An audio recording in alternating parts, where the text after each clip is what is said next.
Vous avez retiré votre carte pour les remettre. Ça vous ramène à la dernière position. Mais initialement, vous étiez avant. Vous n'êtes plus sur la liste d'ailleurs. Dans ce cas, on ne va pas vous appeler. Vous n'êtes plus sur la liste. Pas, je vous le demande. Votre micro n'est pas activé. Tous ceux qui n'ont pas retiré leur carte sont sur la liste. Honorable Abdou Karim Sall, vous avez la parole.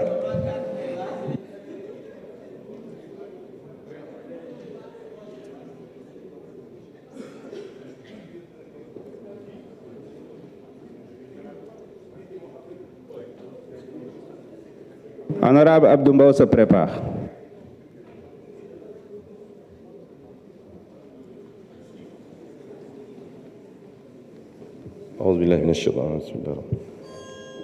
Monsieur le Président, Monsieur le Ministre des Finances, Monsieur le Ministre en charge des relations avec les institutions, Mesdames et Messieurs les collaborateurs des ministres,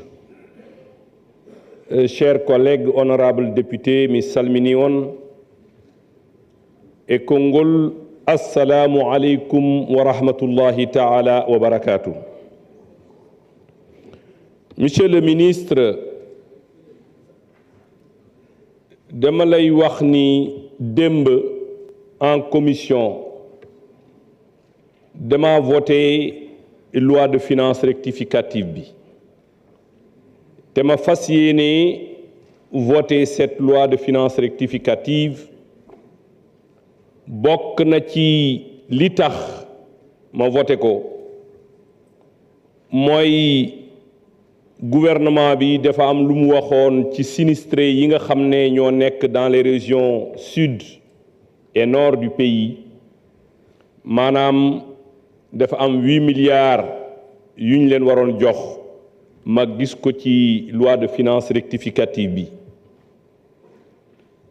Monsieur le ministre, laaj naa la ndax joxe nañ ko wala joxe wuñ ko tontu nga ma tontu bu leer maa ngi la ci sant bu baax a baax.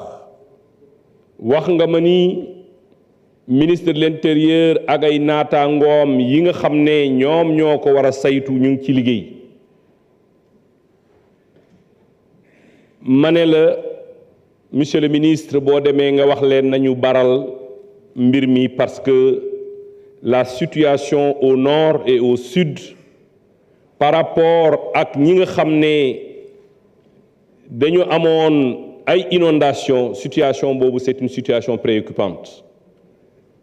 dem naa visiter leen am na ñoo xam ne amuñu fu ñu dëkk bi ndox mi duggee ci seen kër yi c'était des maisons en banco kër yépp daanu nañu. maa ngi leen di wax ni bu fekkee ne mbir mi pare na bu ñu xalaat rek ay vivre parce que balaa ngay xalaat lekk am foo xam ne da ngay am fooy fatu ñu bàyyi xel bu baax population yooyu. alpulaar yi nee nañu haa ɓuuɓa woɗɗani kooƴaaɗo. monsieur le ministre dama jàpp ni duñu amati occasion ñëwaat fii ci plénière ci loi de finances initiale bi loolu njort laa am loolu moo tax ma profiter ci occasion bii ma am ay question yi ma la laaj mooy am na ku ci wax sànq la route du Dande Mayo pour désenclaver le Dande Mayo de la région de Matam yoon boobu dañu bëgg ngeen bàyyi ci xel bu baax a baax. le curage et le reprofilage du marigot de Mbao dañu bëgg ngeen bàyyi xel ci loolu. l'érosion côtière bu ñu deful ndànk Mbao ak dëkk lébu yi nekk ci tefes bi ñoom ñëpp dinañ disparaître. gis naa ay cimetières yoo xam ne mu ngi commencé dem à Mbao donc loolu ñu ngi leen di ñaan ngeen jàppale ñu si. Mbao nag ba yéen foo dem géej baa ngi nangu dëkkuwaay yi ñoo ngi leen di ñaan bu baax a baax ngeen bàyyi xel ci situation boobu. Monsieur le ministre, c'est vrai, vous avez besoin de ressources financières gis naa ci loi de finances initiale bi que da ngeen prévoir presque 7% de taxes aux opérateurs de télécommunications. La CST est passée de 4,5 à 5. buñ ci dollee li nga xam ne mooy la taxe de régulation de 1,5 ak taxe bi nga xam ne moom la ñu war a fay le fonds de développement de services universels 0,5, ça fait 7%.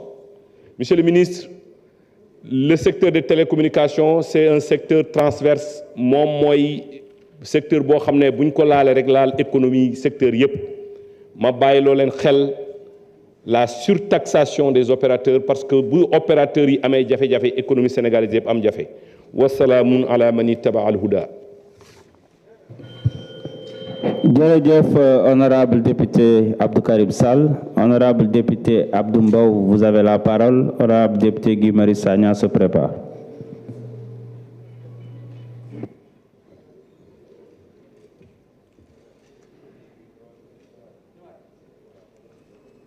Merci, Monsieur le Président, Monsieur le ministre des Finances, Monsieur le ministre chargé des relations avec les institutions, mes chers collègues. Monsieur le ministre, nous sommes aujourd'hui là pour statuer sur la loi de finances rectificative. Et je voudrais commencer par parler de sincérité parce que les gens parlent de sincérité budgétaire. Et vous avez été directeur de la programmation budgétaire et ces cadres que je vois derrière vous ont été là pour travailler depuis des années à élaborer le budget de la République du Sénégal. Et nous avons voté les lois de finances ici, initiales, mais aussi des lois de règlement jusqu'à l'année 2022. Tout à l'heure, mon collègue a parlé de 2021, mais 2022. La loi de règlement 2023 a été validée, certifiée par la Cour des comptes, déposée à l'Assemblée nationale, programmée même lors d'une session extraordinaire et retirée dernièrement par le gouvernement. Et ensuite, la Cour des comptes, comme vous l'avez dit, n'a pas encore validé dernièrement pour la loi des finances 2023, c'est ce qu'on nous a dit. Vous l'avez même dit lors de votre exposé. Les députés qui étaient là, de l'opposition d'alors, avaient fait un recours au niveau du Conseil constitutionnel. Ils ont été déboutés. Donc, s'il vous plaît, quand on est courtois, on laisse les gens parler.